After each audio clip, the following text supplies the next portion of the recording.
घरी आलेली होती आणि त्यासाठीच मम्मीने छान अशी खिचडी बनवली. उज्ज्वल, मम्मी, पप्पा आम्ही सगळे बाहेर बसलेलो होतो कारण थंडगार हवेमध्ये आज जेवणाचा आस्वाद घ्यायचा होता. खूप दिवसानंतर असा काहीसा बेत झालेला होता कारण मी फर्स्ट टाईमच म्हटल्यानंतर अख्खा जिल्हा म्हणजे अक्षय तृतीयेला घरी आलेली होती. लग्न असल्यामुळे घरी आली, नाहीतर मग दिवाळीमध्येच आम्ही येतो कारण आपल्या गावाकडचं ऊन म्हटलं म्हणजे अक्षरशः अंगाला काटे आणणारं ऊन आहे. आणि त्यापेक्षा तर जळगावचं ऊन जास्तीच. खानदेश ऊन म्हटलं म्हणजे खानदेशातल्या प्रत्येकालाही रिलेट करत असेलच. खिचडी वगैरे करून झालेली होती. जेवण वगैरे आटपून झालं आणि लगेचच आता बाहेर 10च्या दरम्यानमध्ये गोलेवाले येतात.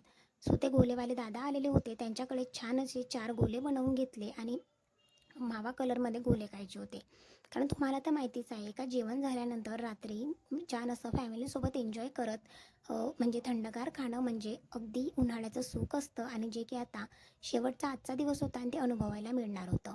उद्या पुन्हा घरी जायचं होतं. घरी जाण्याची इच्छा अजिबात नव्हती कारण बऱ्याच दिवसानंतर माहेरी आलेली होती आणि माहेरी आल्यानंतर त्या 2 ते 3 दिवसांची मात्र ओढ काही वेगळीच असते.